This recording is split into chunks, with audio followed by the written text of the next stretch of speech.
National Campaign Manager for the National Coalition on Black Civic Participation. Thank you to all of our Unity partners for joining us for the Black Women Leaders and Allies Speak Out today.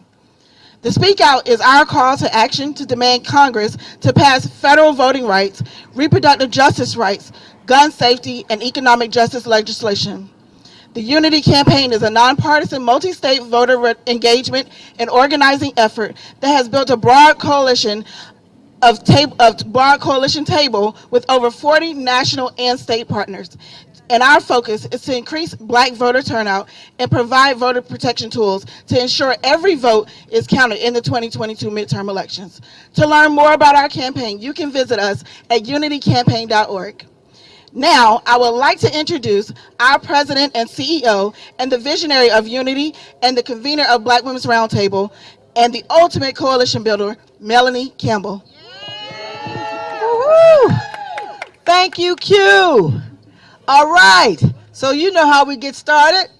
When our rights are under attack, what do we do? Stand up, fight back. When our rights are under attack, what do we do? Stand up, fight back. What do we do? Stand up, fight back. What do we do? Stand up, fight back. And we stand up and fight back together. So let's say it that way. When our rights are under attack, what do we do? Stand up and fight back together. Let's try that one more time. When our rights are under attack, what do we do? Stand up and fight together. Yes, thank you so much. Thank you, Q, Christina Q, for that introduction. And thank you, my sister Janice Mathis, my partner in all things powerful, Executive Director of National Council of Negro Women, who we've been partnering with the Black Women Leaders and Allies Coalition work for the past over a year now. A year ago, we were here, July 15th, is when we started on this fight around voting rights.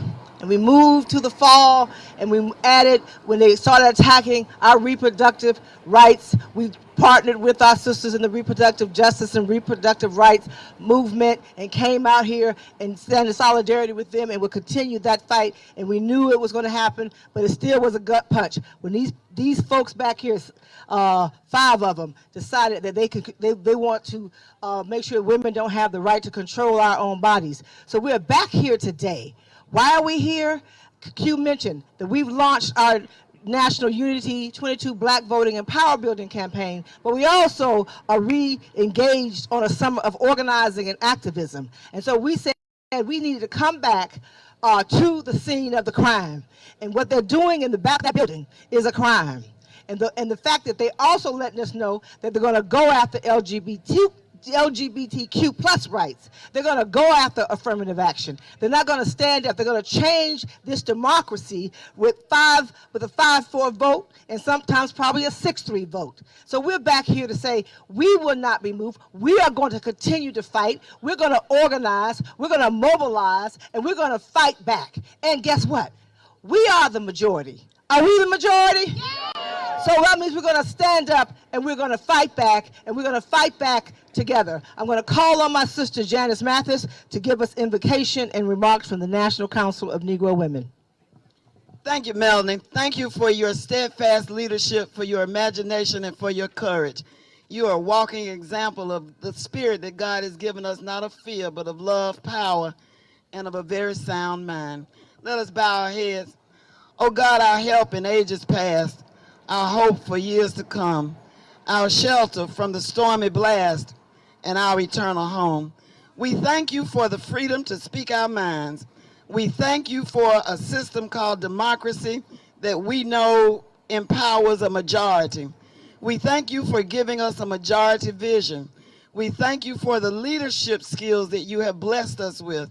Now, give us courage, give us stamina, give us wisdom, and give us togetherness. We thank you for these blessings. Amen. Oh, remarks. Yeah, you know what I was thinking about? That line in Lift Every Voice and Sing, and everybody ought to know all the words to Lift Every Voice and Sing because it tells the story of our history.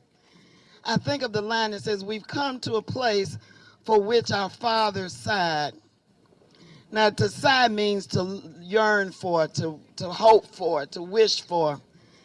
Who would have thought that we would have a black woman one heartbeat away from the presidency.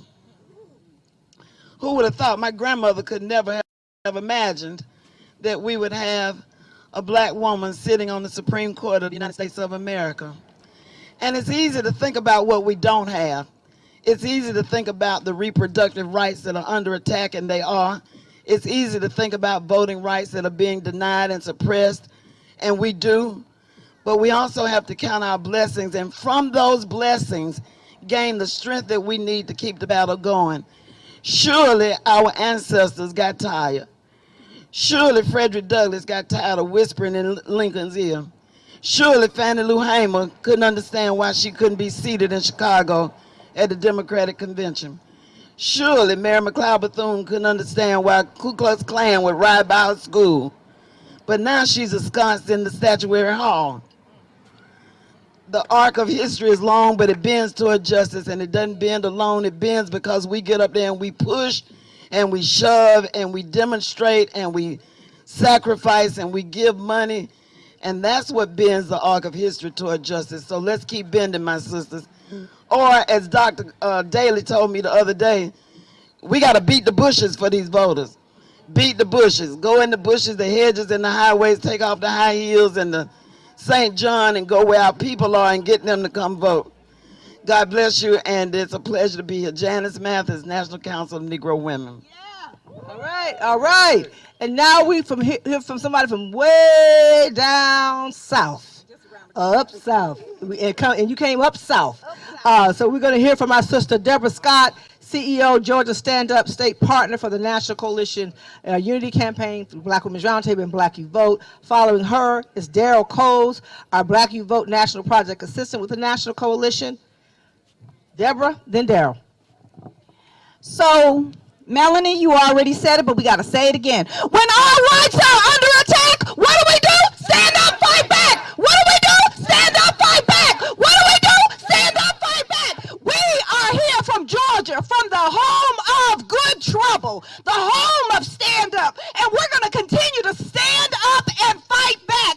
Our lives, our votes, our bodies are under attack, and we will not lie down. We will continue to stand up.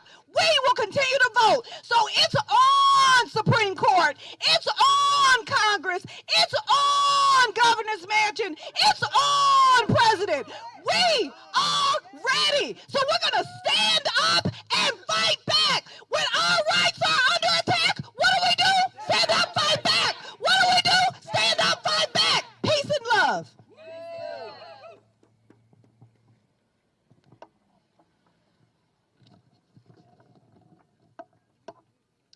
Hello, my beautiful brothers and sisters. My name is Daryl Coles, Project Assistant for Black You Vote at the National Coalition on Black Civic for Participation. Today, I stand before you to speak strictly to my brothers out here and watching from afar. I know there were a lot of unfulfilled promises after George Floyd's murder. George Floyd's murder at the knee of a racist cop shocked the world, as did the mangled face and body of Emmett Till, and the brutalization of those who sought to cross the Edmund Pettus Bridge in Selma, and recently the mass shooting in a supermarket in Buffalo, and the list goes on. Unfortunately, those images are often fade until the next incident, and the guilt factor is again reignited. We should not and will not continue down this path. Although some politicians have pledged to make changes in our laws and reform a broken criminal justice system and help advance democracy, we are still experiencing the same problems today. I'm here to reassure my brothers out there that our votes matter. Our votes can ensure that reasonable people are elected into the office who can not only direct our government into being fair and just, but also listen to their constituents, the voters who elected them, and overall the community. We need and we will hold every elected official accountable to their promises. Voting isn't the only tool to make change, but it's one of the most important in this country. To the point now that, they out here trying to, it's illegal now to pass out water at voting sites. It's a war going on. The enemy's desperate, but we must keep fighting, and Black You Vote will keep fighting. Remember, I want you all to remember our vote is our power. Blessings, brothers and sisters, and thank you.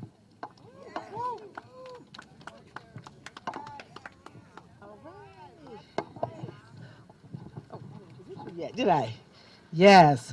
So next we'll hear from Dr. Joe Grant, COO, National Black Caucus of State Legislators. Following him, Marquez Ball, who's the Religious Affairs liaison with the National Action Network. He's wearing two hats because, you know, it's that kind of movement. And he's also Vice President of Prince George's County 100 Black Men of America. Come on up, Dr. Grant and our brother Marquise. Thank you, Melanie, Janice, all of you who are here and engaged in the struggle. As mentioned, I'm Joe Grant. It's important that I bring you greetings from my leadership. President of the NBCSL organization, Representative Billy Mitchell from Georgia, our President-elect, Representative Laura Hall from Alabama, our CEO, Paula Hoisington, and all of the Black state legislators across the country. It's an honor to join you in this Speak Out rally, to re-engage ourselves, the White House, and Congress in what is going to be a significant battle to restore and protect voting rights. Members of NBCSL have stood in the gap, literally. We have been the buffer between suppressive voter rights legislation and trying to protect what we have gained over 50 years of struggle since the Civil Rights and Voting Rights Act passed. I am of the generation that can remember what it was like to live in a pre-voting rights environment, where states did whatever they wanted to do in an effort to suppress your opportunity to participate in government and, by extension, in decision-making of public policy that affects all of us. It is really, really important that we all understand that this is a challenge. It's a challenge that we have to gird our loins and be prepared to address. It is not going to go away, and we cannot let it go away, for our future depends on this. The future of our children and my two grandsons depend on what we do here today and in the very near future. I am reminded of the old protest march hymn that goes something like, "Ain't gonna let nobody turn us around. Turn us around, turn us around. Ain't gonna let nobody turn us around. Keep on marching, marching on to freedom land." Thank you. Thank you so much, Clark. I am Marquez Ball. Again, I'm honored to represent two amazing organizations today. So I'll bring you greetings on behalf of National Action Network and Reverend Al Sharpton, as well as the 100 Black Men of America and our chairman, Thomas Dortch. I was raised in a little country area called Angie, Louisiana. When I say country, y'all, I didn't have central heat. I chopped wood to stay warm. I killed animals to eat. I can remember, as one who has not been blessed to be so tall, there were some kids in my neighborhood in the little country area who would at times try to pressure me and try to bully me. And I found myself being quiet and shy and timid. But my grandmother, the old country woman, my grandma looked at me and she said, "Baby, don't you let nobody shut you up. Whenever you find that someone is trying to silence you, it is your responsibility to stand up and to fight back." I find now we're in a situation where there are some people who are trying to silence those who look like me. I find myself in a situation now where there are those who are trying to limit the voice and the power of and influence of those who look like me, those who are my age, those who've been kissed by the nature's sun. And I remember the words of my grandmother saying, "Baby, don't you let nobody keep you quiet. Stand up and fight back." I'm honored because I'm a part of the 100 Black Men of America, and we are an organization that is daring to stand up and to fight back. our organization has made it a mandate to make sure that we mobilize men to get us not to just register to vote, but to show up and vote. So we're making sure that each of our chapter has a mobilization effort to organize both our mentors and our mentees and their families to show up at the polls. The truth of the matter is, if we don't do this right now, it will be harder for future generations. It is our moment to stand. This is our moment to be heard. This is our moment to fight back. Not only that, I'm honored to represent National Action Network. We are serious about living out the King legacy. Reverend Al Sharpton impresses this up on us in our weekly staff calls to make sure that we are living out the King legacy. So part of what we want to do there is make sure that not only are we getting out to vote, but that we are also making sure we protect our citizens with common sense gun laws. This is not something that we can overlook. I personally do not want to put another hashtag. I do not want to see another school being shot up. I want my own child feeling safe when they go to an elementary school. I can remember seeing an Instagram photo the other day that showed a teacher with a mask, with books, with an AR-15, and with all kind of rules. We are asking too much of the teachers when the truth of the matter is it's those who are in the halls of Congress who can make a decision to help protect our young people. So on behalf of National Action Network and the 100 Black Men, I'm encouraging all of us to stand up, fight back, and make sure that our voices are heard. God bless. Thank you, thank you, thank you, thank you. All right, thank you. Stand up, fight back. Next, we have Marcus Batchelor, Deputy Director of Leadership Programs, People for the American Way. And this segment has really been talking about power. Can we say power? Power. Rights. Rights. Freedom. Freedom. Safety. Safety. Say it again. Power. Power. Rights. Rights. Freedom. Freedom. Safety. Safety. Thank you. And our last speaker for this segment is Marcus Batchelor. Marcus.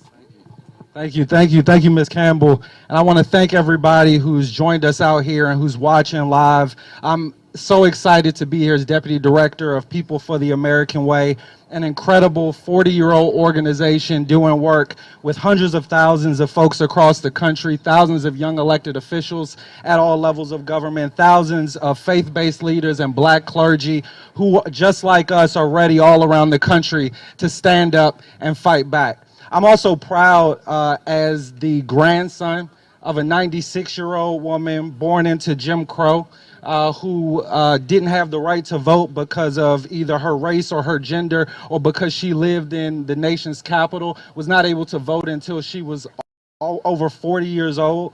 I stand here as the son of a home health aide who also was an early child care developer who still doesn't have access to union protections and the type of work with dignity that all people deserve.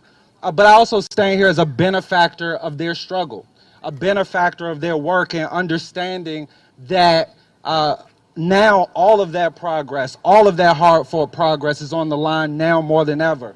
And it would be derelict for their work, for their sacrifice, for me not to be here and stand with other powerful Black women who are doing that work as well.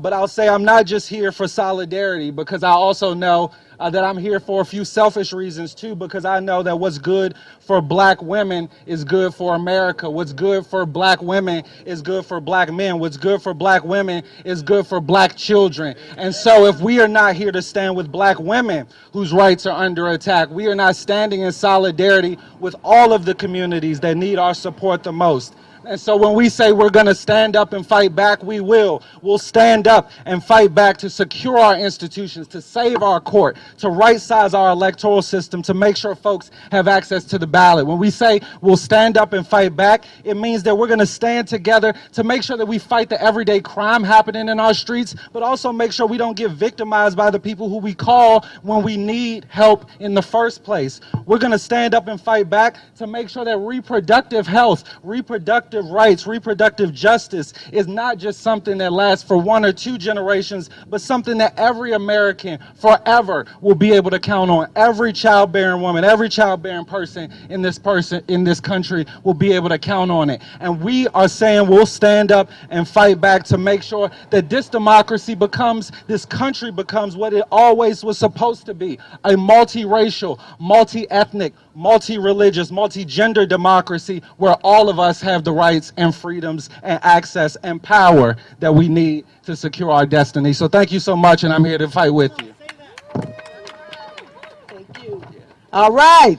So I was joking. We got one more, right? We have one more in this category, and definitely would not want to miss my sister in the movement, our sister who's not afraid to go to jail. I'm sister who show up at a drop of a dime, like all of you actually, but I want to also give her a shout out because she went to jail with us too. So Virginia and a whole lot of other organizations. So Virginia Solomon, President and CEO, League of Women Voters USA. Thanks, Mel. You know I love you, and I'll go to jail with you any day, We're not sister. going No, not today. I have to go on vacation next week. Good afternoon. My name is Virginia K. Solomon. I'm the CEO of the League of Women Voters of the United States. And the League stands in solidarity once again with the Black Women's Roundtable, the National Council on Black Civic Participation, and the Black women leaders here in this movement. And I am so grateful. It seems like every summer we have to come out here and remind folks that we're not going anywhere. We are going to continue to be here. We will continue to show up, and we are going to continue to speak up. We know that there are power-hungry politicians who are doing everything in their power to keep Black and brown people from voting on Election Day. They've reduced polling locations, instituted unfair voter ID laws, and limits to casting a ballot, and these are all tactics to keep us from exercising our right to vote. But they're not new. They are not new. They know exactly what they're doing, and they are playing by the same old playbook they've been using forever. But guess what?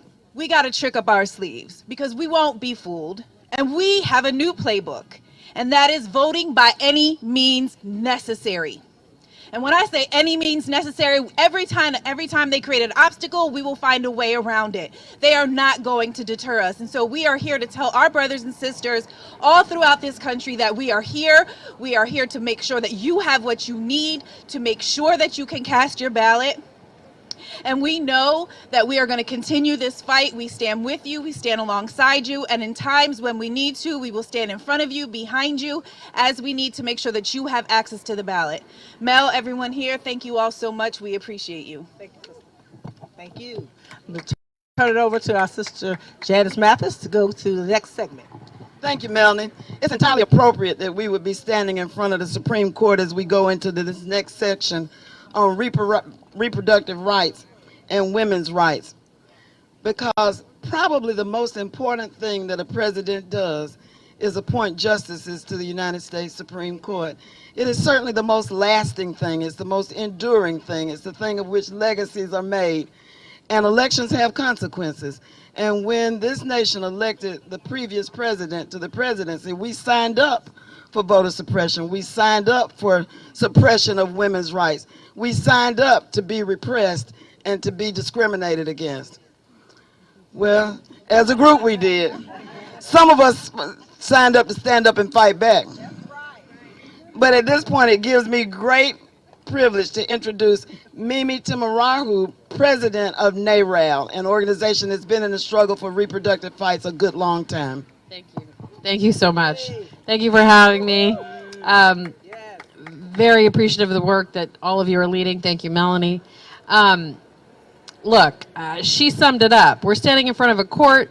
We can question its legitimacy, but we're standing in front of a court that just stripped a fundamental constitutional freedom from the majority of Americans, and we're not going to stand for it. So I'm grateful for this group, this coalition of folks coming together today to make a clear alignment and a line between all our issues: power, voting rights, democracy, the erosion of our democracy, and how it led us to this moment. It led us to this moment where our fundamental ability to how and when to decide when to start a family is under threat and is under attack. So I'm deeply, deeply grateful to be part of this movement, to be part of this coalition. I'm incredibly aware of how this disproportionately affects women of color, more specifically black women in places like the Deep South. And we have to be centering those voices. We have to be centering those stories to really get at the equity issues and access to reproductive care. So on behalf of NARAL, Pro-Choice America, grateful to be here, grateful to be part of it. And I just want to remind y'all, 8 out of 10 Americans support legal access to abortion and reproductive rights. 8 out of 10 Americans. What does that mean? We are the majority, right? We are the majority, and it's time for us to act like it. Thank you. Thank you, thank you, thank you. We are the majority. And now we want to bring up Kimberly Robinson. I would say she's my soror. She's a member of Delta Sigma Theta Sorority Social Action Commission. Kimberly, the floor is yours. Thank you so much, and good afternoon, everyone, as we stand here so we can stand up and fight back together. As you heard, my name is Kimberly Robinson. I am a member of Delta Sigma Theta's National Social Action Commission, where I have the pleasure of serving alongside Melanie Campbell and Janice Mathis. I'm here on behalf of our national president, Elsie Cook Holmes, and the 300,000 members of Delta Sigma Theta sorority across this country and around the world. There is no better coalition builder than Melanie Campbell, and we are proud to be part of this coalition standing up for voting rights in this country. Know how important it is to get every voter to the polls. The 950 chapters of Delta Sigma Theta are dedicated, are committed, and are mobilizing to ensure that we are getting voters registered, educated, to the polls, and we are fighting to protect their votes on Election Day. We have watched as Jim Crow-esque anti-voting laws have been passed across the country, but as you heard previously, we will find a way to overcome every hurdle that is placed in our way. We will be smarter, we will be swifter, and we will make sure that our voices are heard. In 1913, the first act of Delta Sigma Theta was standing up for women's suffrage. And it is amazing to think that 109 years later, we are still called to be in the fight for voting rights in this country. But we are here, we will not be turned around, and we will make sure that we are engaging in every corner of this country. We're going to stand up for criminal justice reform. We're going to stand up to ensure the right to choose. We are going to stand up to fight against crippling student loan debt. We're going to fight against every policy issue that is detrimental to the Black community and ultimately detrimental to the progress of this country. Thank you so much for the opportunity to stand here in coalition with you today. This coalition is going to make a difference. You'll see us in November, and you'll see the difference we make. Thank you. Thank you, Kimmy. We appreciate that. And now we want to call on Jennifer Tucker, Consultant Senior Policy Analyst for the ERA Coalition. Thank you, Melanie. Thank you, Janice. It's great to be here. Good afternoon, everyone. Good afternoon. And greetings from the ERA Coalition. Last week, I received an email from one of our members who asked me, what can we do to demand elected officials respect the loss of reproductive rights? And I wrote back, row, as in R-O-E, row your boat. Your vote, up and down the ballot. Even if it's dog catcher, treat that vote with the same seriousness that you are voting for your member of Congress, your senator, your governor, your city council, your mayor, because that's how folks get started. And before you know it, they are in the state legislature with these anti-Black women, anti-Black men, anti-Black people, anti-human rights, anti-abortion rights, anti-immigration, you name it, anti-laws, anti-democracy laws. I'm here today representing our President and CEO, Sakia Thomas, who sends her greetings. And she also asked me to remind you to join with the ERA Coalition as we launch our our Elect Equality program today. We are certifying candidates as elect equality candidates. And what does that mean? Candidates who support the Equal Rights Amendment. The Equal Rights Amendment saying that no person shall be discriminated against by the U.S. Government or state governments on the basis of sex. We will continue to introduce these candidates throughout the rest of the mid-election season. We ask you to vote to stand with us for these candidates who've pledged to support the ERA. Because when they support the ERA, they are supporting equality, and we're vetting them so that we know that they support more than just that issue that we care about. We're standing with all of you to make sure that they are standing with all of us. Thank you. Thank you, Jennifer. We appreciate it. And now we want to move on with our women's rights and reproductive justice agenda with Amaya Smith, Vice President, Marketing and Communication, National Partnership for Women and Families, and immediately following her, Amanda Learman, Supermajority Executive Director. Thank you so much. Good afternoon. It's so good to be here with all of you all. I feel like my soror Deborah Scott left all the shout on the floor, so I'm not going to try to follow that. But again, my name is Amaya Smith, and I am representing the National Partnership for Women and Families, a 50-year-old women's legacy organization helmed by our president Jocelyn Fry, who is the first Black woman to lead this 50-year-old white feminist organization. So we are still making changes in our movement, as you all see. And anybody, I see a lot of my colleagues from the women's movement here. It's so good to see you all. It has been a rough few months for us in the women's movement. I think, like many of you all, I've been to a lot of rallies. I've heard a lot of speeches. I've felt all the feelings. I've felt discouraged, confused, sort of not sure which way we were going as a movement. And then I got on Melanie's call on Monday.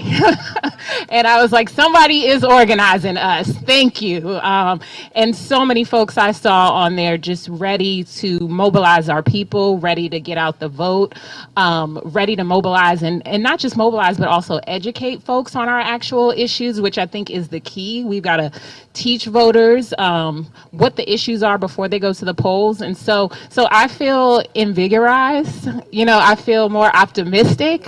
I wouldn't want to be standing anywhere else if I'm going to go into battle. I want these to be my troops. And so I am glad to be here with you. I want to shout out to Christina Q, because people often don't shout out the logistics person. Thank you for getting us here. Christina and I worked in South Carolina to help elect Barack Obama, the first Black president, and we are still working because, as we know, that was not the end. But on behalf of the National Partnership, we're so excited to commit to this campaign and join you all in hitting the streets and making the change that we need in November. Thank you so much. Thank you. Wonderful. Ms. Learman. Show me what democracy looks like. This is what democracy looks like. Show me what democracy looks like. This is what democracy looks like. Show me what democracy looks like. This is what democracy looks like. It is true. It is this, exactly this. A whole lot of women and a whole lot of Black women that make democracy grow around. Black women in particular have been on the front lines. They have been the greatest champions of our democracy. And if I'm being honest, the greatest defenders of our democracy, time and time again, election year and election day after election day. My name is Amanda Brown Learman, and I stand on the shoulders of giants, union workers, educators, breast cancer survivors. I also am coming here today as the mom of 3 little girls who I will be damned if they have fewer rights than I do. I am the executive director of Supermajority. It is a women's equality organization that brings women together across age, across race, across background to build our political power in pursuit of the justice that we all demand. We believe that a world where our lives are safe, our bodies are respected, our work is valued, our families are supported, and our government represents us is possible. And we dare to dream and make that vision a reality and organize to make that vision a reality every single day. We are working to build a women's voting bloc because the truth is that they might be able to ignore our primal screams, but they cannot ignore our votes. We are the supermajority, and we are the people, and the people that we elect into positions of power should never, ever, ever doubt, or worse, dismiss the power that we hold.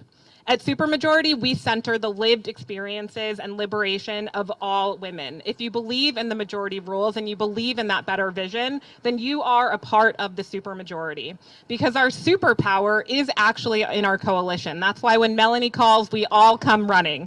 The opposition tries to divide and conquer. That's been their strategy for years, to focus us on the distractions. But when we realize that our fights are connected, our fights are intertwined, spoiler alert, that is also how we win. We win on abortion justice, on racial justice, on voting rights, on disability justice, on climate justice, on all of the things that we are fighting for every single day. Because when our feminism is inclusive, we win. I'm going to say that one more time. When our feminism is inclusive, we win, and we are bending the arc towards justice that much more. I'm going to share the mic actually with my colleague Jara Butler, who is my partner in crime and hope and all things good. Thank you, Amanda. My name is Jara Butler. I'm the Chief Impact Officer at Supermajority. I'd like to say I am the supermajority. All right. I'm here because in coalition, they can't stop us. But more importantly, I have anger, but it's righteous anger. It's righteous because I know that democracy belongs to all of us. It doesn't belong to the select few. Sometimes they have to be reminded, but this government, this land that we're standing on, that building back there is ours. It is ours. And I am standing here as the third generation of Black women who were held in bondage. And my grandmother used to say every time something would happen, my grandmother was born before women had a right to vote. She was born with Jim Crow. She knew Jim Crow more than she knew freedom. And her mother was born enslaved right over the bridge there in Virginia. But I'm here. And as long as I am here, I am going to fight, because my grandmother used to tell me every day, what are you going to do about it? Every generation is called to do something. We are called to hold this country accountable to the promise that they did not intend for us, but it was meant for us anyway, which is that this is a government for the people, by the people, and about the people. So you're not going to take my votes away. I'm going to fight. If I have to crawl to the poll, I'm going to crawl. But I'm going to bring 3 or 4 people with me, because that's what I do. It's not enough for one. So we need to bring everyone we know. We need to talk to folks. But more importantly, we need to remind folks that democracy is not a spectator sport. We all have a role to play. And as part of the supermajority, our commitment is we are committed to organizing 2.5 million women across 5 states. So I want to know who's with me. Who's with me? Who is ready to carry the banner of the women who came before us? Diane Nash, Fannie Lou Hamer, Coretta Scott King, because there was MLK, but she was there too. Who's willing to walk with me, and who's willing to go and take folks to the polls and to push back against this? Because our rights are no longer under attack. It's here. So now it's time for us to fight like our lives depend on it, because they do, and hold the line like our ancestors did. Because if they can do it, we can do it too. Thank you. Thank you. Thank you. And now we want to move into a part of the program that is economic justice. I think we did. I think we're right here. Oh, you want to do that? There you go. Well, we think that's the end of our reproductive justice segment. And now we will proceed to economic justice, because you can't have reproductive justice without economic wherewithal. Thank you. All right. Are we ready to fight? Are we ready to win? Are we ready to fight? Are we ready to win? And so now, as we've talked about, we've gone from talking about power, rights, freedom, safety.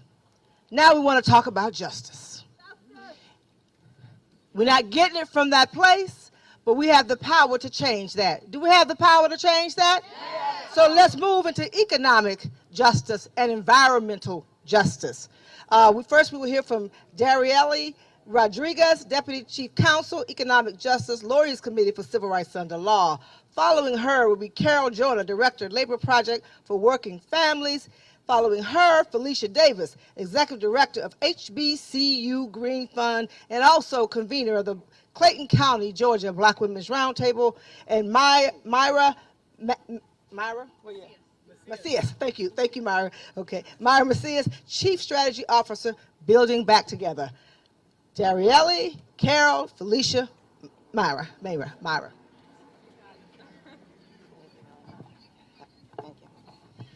Good afternoon, everybody. I'm Darielle Rodriguez, Deputy Chief Counsel at the Lawyers Committee for Civil Rights Under Law.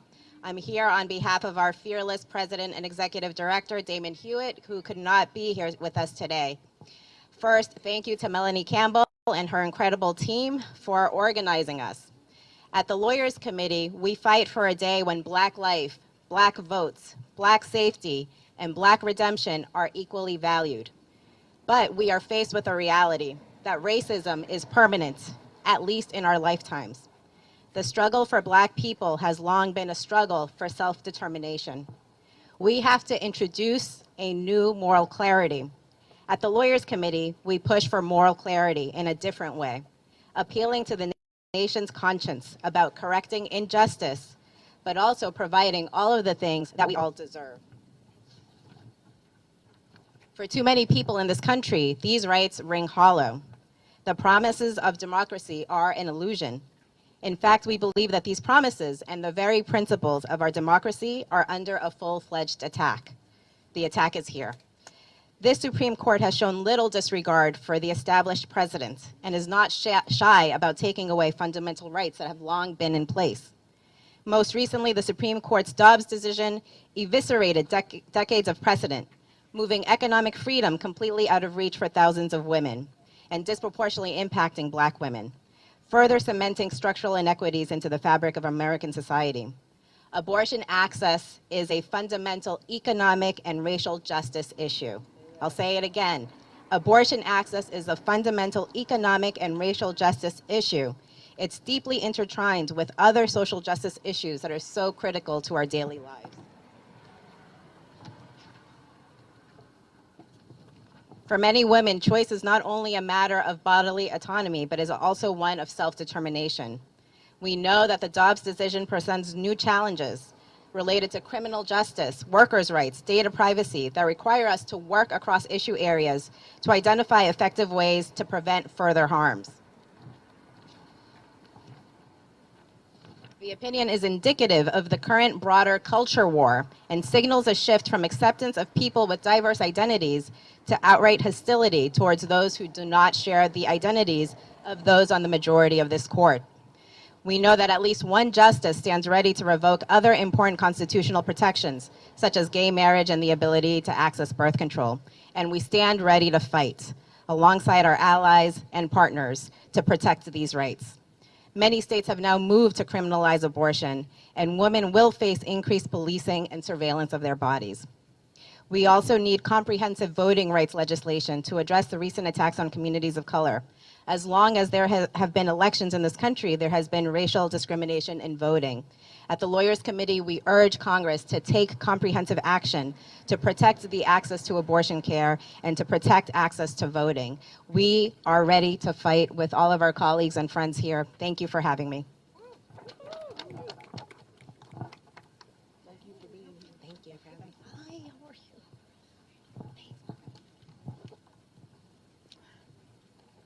Thanks, everybody, for having me today. I'm Carol Joyner, Executive Director of Family Values at Work Action and leader at Labor Project for Working Families. And I stand on the shoulders of so many women, some of them here. I'm so grateful that Mel Campbell from Black Women's Roundtable and Janice Matheson from National Council on Legal Women are keeping this fight going. We've been out here for a year and a half, first on voting rights. Maybe it was a year because it was in the boiling heat last year this time.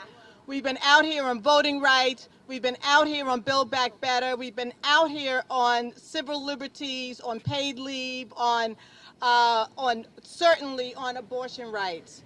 And we're out here again today. We are not going anywhere because we understand clearly that when we fight, we win. When we fight, we win. When we fight, we win. When we fight, we win. Yes, our network partners around the country are in the streets right now, registering people to vote, turning out the vote, doing deep canvassing, making sure that everyone gets the stakes that we're up against in this election. And they are not going home until November 9th. They're not going home until we secure the vote. They're not going home until we have the right to choose. They're not going home until we have access to care.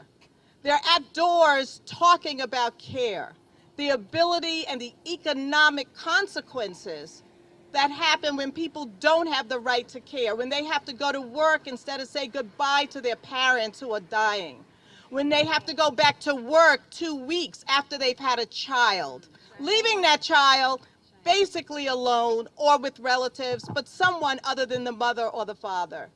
They're out there fighting and talking about climate change, and they're using and identifying the care voter narrative. They're asking care voters to vote for care, but they're also asking voters to vote for reproductive justice. They're asking voters to vote for responsible climate change mitigation policies. They're asking voters to vote to make sure that people have access to choose when, where, and how they want to have a child. And they're out there voting, asking people to vote to make sure that the people who are in the House and the Senate get our demands. Black women have been in the forefront of this fight for generations. I have to tell you a little story. When I was in my 20s, I got on the mini bus rides from New York City down to DC with my mother, who was an AFSCME member, a proud union sister. And AFSCME at $11.99, and folks used to send the buses down to DC for the many reproductive rights marches, pro-choice marches that were going on in the 80s. And on one of those bus rides, my mom confided in me that she had had an abortion. She had 5 children. Before she had one, she had an abortion. She was just out of college. She had the worries of economic, situation ahead of her, a new person in a new state. And she made that decision in a very, very difficult time when she didn't know what the outcome would be, when abortion was not legal. And she recognized that many of her friends had made the same choice as well. I held that for many years because I understood of the gravity of that decision for my mom. But I get it today as we witness the demolition of our rights in real time, as we watch the Supreme Court roll back more than 50 years of precedent that women and people who have children, can have children, should have reproductive health and the right to decide when they have that child. So our care voters all over this country are standing up for care, they're standing up for economic justice, and they're standing up for all that we believe in our democracy. And as they foment a coup while we sleep, be clear that we understand when we fight, we win. When we fight, we win. When we fight, we win. When we fight, we win. Thank you. So greetings, everyone. So it's kind of hot out here. Would everybody agree? No, it's getting hot, and it's getting hotter. Speaking on behalf of the environmental justice community and those of us that have been working for decades around climate justice, right? It's not just hot here, it's hot everywhere. Okay, when it's hot like this here, people die. So I'm stepping forward to say I'm pro-life. I just happen to be pro-life for giraffes. I'm pro-life for antelope. I'm pro-life for fish. And I'm sure enough pro-life for black folks. And unless we deal with this, which we came protesting, Melanie, all that time. We didn't need any fences, did we? We came, we stated our case. But now I've decided, number one, we're the majority. Number two, we don't have much more room on the t-shirt, okay? We keep adding issues, right? And then I thought about it. We keep letting some other folks decide, right? Not your decision to make. Not your decision to make. If you can't produce one, shut up. Shut up. You don't know what you're talking about. No offense. So from the environmental justice community, from a red state, I come to D.C. and I wonder how I could live in Georgia. It's good here. I'm not saying great, Chance Mathis, but Georgia is a challenge. So when we talk about organizing, what I want people to know that are not here, so I'm looking in the camera, where are you? Yes, we have to register. Yes, we have to knock on doors. Yes, we have to send text messages, tweets, and be on social media. But we got to show up like this. We've got to hit the streets. We got to beat the pavement. We got to draw folks on that are easing by, don't know quite where they stand. We got to help them to figure it out. Because we are pro-life, pro the living, pro 10-year-old girls. Not being raped first, safety. And certainly not having to give birth, endanger their own life to try to bring forth a life not ready for life. Please, no, right? So that's who we are. And I just share with everyone, you know that story? They came for me in the morning. And you thought you were good. And I don't care who you voted for. If they come for me in the morning, look out. They're headed for you. But we got your back. So join us. Whatever the thing, we're looking for a conversation. But climate change is real. And they couldn't even eat. And when you can't decide between good and bad, please, give up the seat. All right, Felicia Davis. Thank you so much, Melanie, the Black Women Leaders and Allies Coalition. And for those watching, this is for the allies. My name is Mayra Macias. I am the Chief Strategy Officer of Building Back Together. I am a benefactor of the work that Black women have done.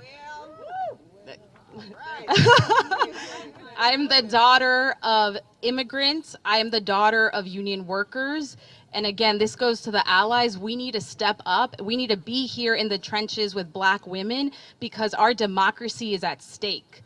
Because of this coalition, we were able to accomplish a lot, but there's still so much progress left to be accomplished. And I remember meeting with Melanie and this very coalition that was responsible for ensuring that Judge Ketanji Brown Jackson became the first Black woman seated in the U.S. Supreme Court. Ketanji Brown Jackson. Now, Building Back Together is an issue advocacy organization that advances the Biden-Harris agenda. And it's so important to be here today with you all because you all have pushed us, have ensured and supported the Biden-Harris administration to make progress. I want to share a little bit about the things that have already happened. As we're fighting to continue to build on that progress, it's important to celebrate the wins that we've already made. We talked about Judge Ketanji Brown Jackson, but that's not it. We also had President Biden take executive order to make sure that all of his administration, including the different agencies, are advancing and promoting voting rights. His Department of Justice doubled the funding and support for voting right protection. And that's because of the work that this group has done to make sure that voting rights are top of mind. That's not it. We also ensured that through the American Rescue Plan, which many of you fought for, and under the oversight of President Biden and Vice President Kamala Harris, 9 million jobs have been created. And we don't talk about that, right? We don't talk about 9 million jobs being created, and we need to. That is the most in a president's first year history. 9 million jobs created. The American Rescue Plan made sure that small businesses were able to stay open, made sure that schools were able to open so that children could go back to in-person learning, made sure that parents had cash to make sure that they could buy books or put food on the table, all because of the work this coalition and our broader coalition is doing to build upon the progress. Unfortunately, as has already been stated, the Supreme Court dangerously overturned Roe. And when that happened, because of the advocacy of this group and many others, the president acted, and he ensured that very swiftly we are protecting the access to medication abortion. We're protecting the access to contraception, which don't be fooled, y'all, we have to protect that access. We're protecting the access for folks to cross state lines and get the health care they deserve and they need. But what we need now is Congress to act. And I'm going to be really specific when I say we need Congress to act. We need the MAGA extremists to stop obstructing progress. For those of you who are, we need the MAGA extremists to stop obstructing progress.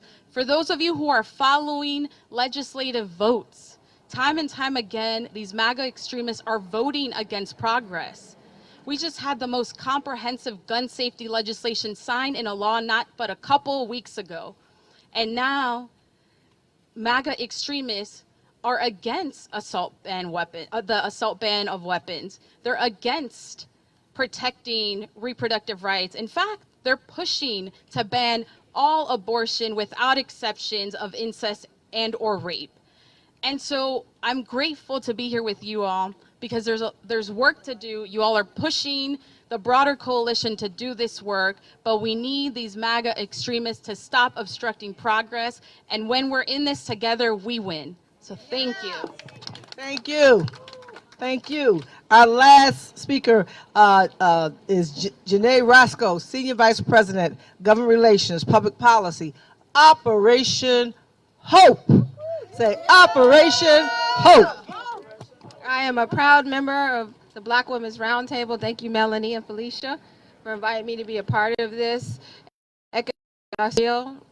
Right now, the financial federal regulatory agencies are calling for public comments as it pertains to community reinvestment. It's been over 40 years, close to 50, that we're focused on putting access to capital opportunities back in the hands of the communities and grassroots institutions that are helping people who are unbanked, underbanked, and low wealth have greater access to the needs that they need for their futures. And women are a large component in all three of those categories. So when we're talking about women's justice and economic justice, we're really talking about women who are living paycheck to paycheck, women who are trying to figure out how to take care of their families, their selves and their souls. And so this is a broader issue. It's more than just women's rights, it's economic rights and environmental rights. And right now, as we're dealing with community reinvestment for the first time due to climate change challenges, the American people have spoken up and said that there needs to be more focus around economic justice with environmental justice. So we're really excited. We're encouraging public comments to come out and put the word out that community reinvestment is community reinvestment for women's rights, women's justice, and environmental rights. Thank you for having us. Yay, thank you. This girl been, and she's also come out of the labor movement too. Yes. So she's been in the movement for a long time and been pushing the pain, pushing it around economic justice and not just also justice, but also equity and opportunity. So we can not just survive, but what? Thrive. It's my sister Janice, we're coming to a close. We're going to have a couple of closing remarks. And then, Christina, I want you to tell people at the end how they can get involved. Well, I want to thank everyone for coming out today on behalf of Dr. Thelma Daly and the 330 chapters of NCNW scattered all across the United States. We are proud and pleased to be part of this coalition. We are the majority. We are the majority. Every time what is democracy made out of, really? Democracy is really equal parts majority rule, a little bit of due process, a little bit of equal protection, and that's how you get democracy. Now, we're facing demographic changes in this country, and so the folk who used to assume that they won in a democratic system now don't feel so secure about winning. And so rather than lose, say, well, let's get rid of democracy. It's that simple. But it's our turn now. And I want to reassure our brethren and sisters of every political persuasion. You've not seen how good government can be until you let these talented black and brown folk lead you. You look at the congressman from Mississippi as he leads the January 6th committee. You look at Maxine Waters over finance. You look at David Scott over agriculture, and you see talent, you see commitment, but most of all, you see patriotism. If we can love this country with all of its faults and all of its failures, the country is in good hands with us. Good hands with us. Thank you, Sister Janice, National Council of Negro Women. I want to thank our national team, my sister who will come up at the end, Christina, Antoinette, Daryl, Angelo, Lon, Tanya, and Delisa. So you can't do this without, we say we're a small army, but we get it done. And so all has been said, but I do want to close out just to say and talk to the folks who hopefully are still watching, or if you didn't watch it live, watch it later. And I do want to just say this, I didn't say it at the beginning, and we are truly, and I've said this and in my spirit, and I've heard it from others too, that we are truly, and I'm speaking to our young people who you have the power. You have the numbers bigger than my generation. And they're coming for you so that you will be frustrated and say, it doesn't matter. But it does matter. You heard it today. You have the power. You have the numbers. They want you to sit this election out. Don't be bamboozled. Don't be confused. Own your power. We are in the midst of a 21st century civil war. I'm going to say it again. A 21st century civil war. What am I talking about? They are moving from the fact that as black people in this country, we had to have federal intervention to protect our rights. So this building back here, this rogue Supreme Court back here has decided it's time to go back to states' rights. So you have to decide as young people, who's on the ballot? It's not who's at 1600 Pennsylvania Avenue. If you're upset with the current administration, they run, if they decide to run, in 2024. We're in 2022. And all the things that you risk your life for, and all of us risked our life for in 2020, to come out and turn out and vote, we still can win. But you have to believe it. You have to own it.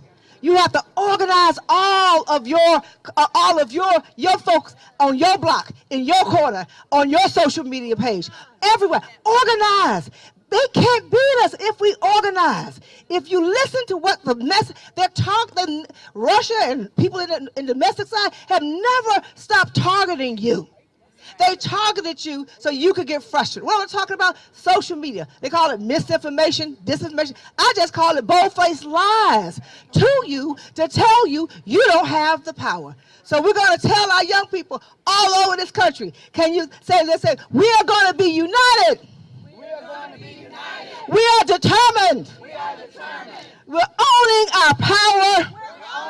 We're owning our power. We're going to fight and win on our rights. We're going to fight and win on our freedoms. We're going to fight and win on justice for everybody. And we have the power, because even though they're messing with us, we still have the power to organize, mobilize, fight, and vote. So I'm going to turn it over to our sister, Christina Q, our National Unity 22 campaign manager, to tell folks out there how they can get involved with our Unity 22 national campaign and get involved in the organizing that we'll be doing, and a lot of our organizations will be doing, and we're working in coalition. we're working in coalition. And so it's not just a national coalition, it's everybody. And we're going to support each other because we're going to win. Christina? Thank you so much, Melanie. Thank you so much. And just a reminder, our vote is our power. Say it with me, our vote is our power. And so Unity Campaign, we have a launch. We have a whole bunch of activities this week. We'll be doing texting and phone banking in Ohio and Michigan. They have a primary coming up on August 2nd. So we'll send you information from our website about how you can join that. And then we also have a Brothers Can We Talk conversation and our HBCU Community Challenge. So look for more information on our website at unitycampaign.org. Thank you so much. And our vote is our power. Thank you so much. And thank you to Roland Martin Unfiltered. Thank you to ActTV for being our whenever we call on you, y'all show up so we can get this message off of this block and into the community. Thank you so much.